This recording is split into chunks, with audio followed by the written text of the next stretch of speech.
Shalom, devosi Ayub pasal 35, ayat 1 sampai yang ke-16, demikian firman Tuhan.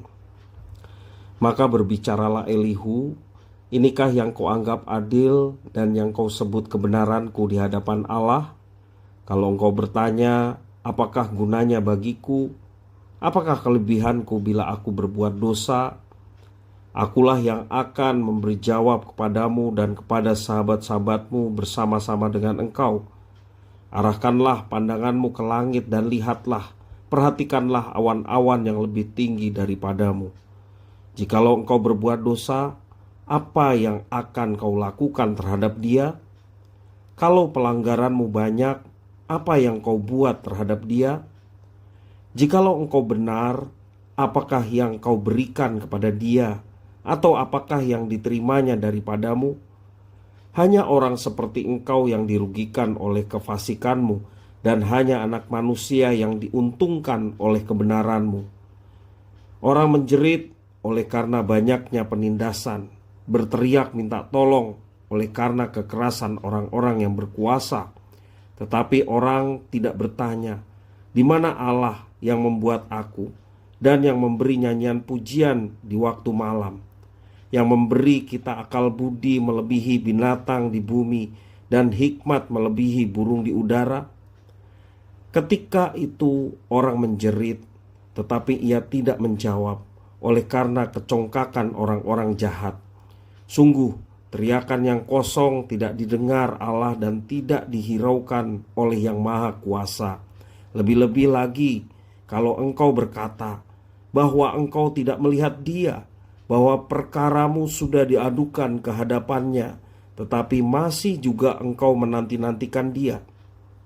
Tetapi sekarang, karena murkanya tidak menghukum dan ia tidak terlalu mempedulikan pelanggaran, maka Ayub berbesar mulut dengan sia-sia, banyak bicara tanpa pengertian.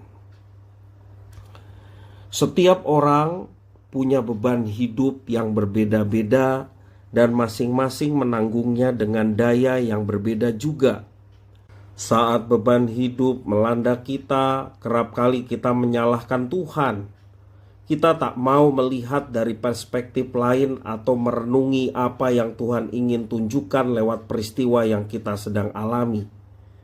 Ayub mengalami penderitaan secara bertubi-tubi. Ironisnya, selama ini Ayub hidup taat di hadapan Tuhan. Karenanya ia tidak mengerti mengapa semua penderitaan itu harus terjadi padanya. Itulah mengapa ketika teman-temannya menyalahkan cara hidupnya yang berdosa di hadapan Allah, ia membela diri dengan mengaku tidak bersalah. Inilah yang membuat Elihu geram.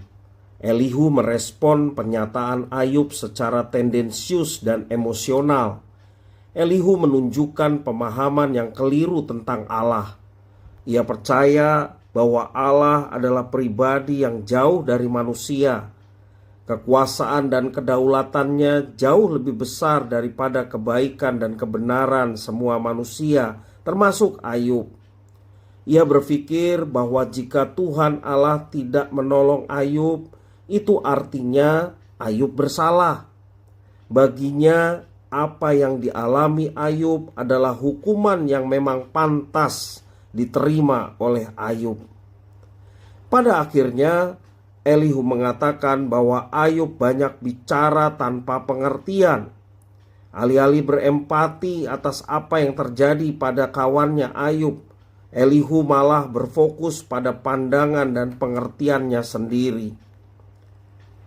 Ketika seseorang menceritakan kesulitannya kepada kita, atau ketika kita melihat orang terdekat kita sedang mengalami musibah, kiranya kita dapat merespon dengan cara yang tepat, yaitu berempati dengan tulus. Turut merasakan penderitaan yang dialami lebih baik daripada memojokkan dan menyalahkan orang yang sedang mengalami musibah. Ingatlah, Allah memperhatikan penderitaan setiap orang. Allah bukanlah pribadi yang acuh tak acuh. Ingatlah juga penderitaan yang kita alami tidak melebihi kekuatan kita, karena Tuhan Allah itu setia dan adil. Ia tidak akan membiarkan kita dicobai dengan penderitaan yang membuat kita hancur dan binasa. Saat kita dicobai, Tuhan akan memberi jalan keluar sehingga kita dapat menanggungnya. Apakah kita saat ini sedang mengalami pergumulan, permasalahan? Mari kita tetap bersandar kepada Tuhan sepenuhnya. Percayalah bahwa Dia ada, Dia siap menolong kita. Karena itu jangan kita menjadi goyah, jangan kita menjadi takut. Walaupun seringkali orang berpikir negatif terhadap kita, tetapi ketika kita menjalankan kehidupan sesuai dengan rencana dan kehendaknya, percayalah bahwa Tuhan yang pada akhirnya menjadi pembela kita. Karena itu jangan menyimpang ke kanan atau ke kiri setiap kita menghadapi persoalan hidup.